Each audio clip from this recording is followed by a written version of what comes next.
Assalamualaikum warahmatullahi wabarakatuh. Alhamdulillahirrahmanirrahim. Yang terhormat kepada Abi Hanif selaku Direktur Pesantren Super Kemla Roy Bani Fida, serta Umi Ida selaku pengasuh Pondok Pesantren Super Kemla Roy Bani Fida, serta jajaran para pengurus yang saya hormati, serta Mbak Rifki selaku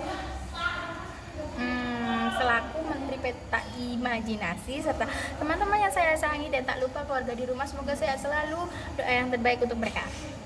Perkenalkan, saya Alwa Jumita Nawar dari kelas 10 SMA Super Kemla Roy Bani Fida akan mempresentasikan tentang Sulam Taufik bab ke-12. Jadi bab ke-12 itu guys menceritakan tentang kewajiban-kewajiban. Nah, di Sulam Taufik bab ke-12 ini ada 2 cabang. Yang pertama itu kewajiban menafkahi. Jadi kewajiban kita menafkahi. Dan menafkahi itu bukan cuma hanya anak laki-laki kayak misalnya menafkahi istrinya, tidak guys. Di sini kayak misalnya kita juga harus menafkahi hewan ternak gitu misalnya.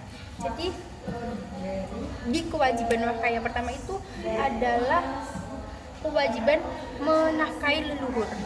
Jadi kita harus menafkahi leluhur kita kayak misalnya contohnya ortu, kakek, nenek dan yang lainnya, atau keturunan kita kayak misalnya anak, cucu, cicit atau yang lainnya, pokoknya keturunan kita itu juga harus menafkahi. Terus yang kedua di kewajiban menafkahi itu ada kewajiban pemilik hewan ternak, itu juga harus menafkahi. Jadi yang pertama itu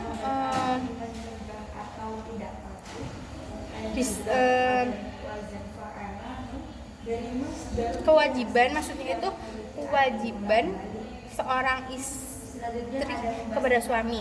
Kayak misalnya itu gini, selalu minta izin ke suami kalau keluar, terus menaati suami, tidak membantah perintah suaminya, tapi perintah yang baik-baik ya guys. Terus wajib menghidupkan keluarganya. Terus tidak membebani, jadi seorang itu walaupun emang dia akan dinafkahi, tapi setidaknya dia itu tidak membebani suaminya. Terus dan seorang suami juga tidak boleh memukul istri tanpa hak, atau kayak misalnya KDRT gitu, tidak boleh guys. Itu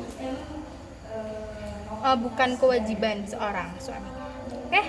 Di yang kedua itu di cabang kedua itu ada kewajiban hati. Jadi kewajiban hati itu ada guys. Kayak misalnya yang pertama itu adalah sifat hiasan muslim. Kayak misalnya sifat hiasan muslim kan berarti kan sifat yang ada pada diri muslim ya. Itu tuh kewajibannya kayak misalnya tidak menipu, kita tuh harus selalu berlaku jujur, terus tidak keras hati. Kalau keras hati itu mah melebihi batu ya guys ya. Terus tidak tampak pada orang-orang, berarti kita itu tidak tamak. Sifat tamaknya itu jangan ditampakkan pada orang-orang. Terus kita tidak boleh ngomong kasar. Terus punya karakter pendirian, kita harus mempunyai karakter pendirian. Kalau bahwa kita tuh harus gini gitu, kita harus mempunyai karakter pendirian. Kalau misalnya tidak mempunyai karakter pendirian, seperti aja kayak tong kosong nyari bunyinya ya guys.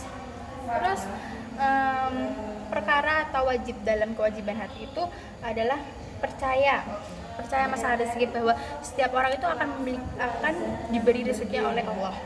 Terus yang kedua itu adalah jangan curiga pada nafsu, kayak misalnya nafsu yang diharamkan.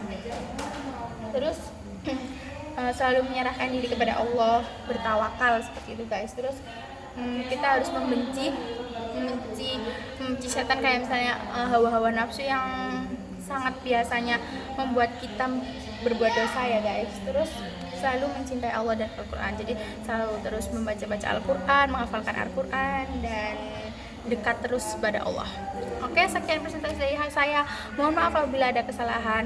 Wassalamualaikum warahmatullahi wabarakatuh.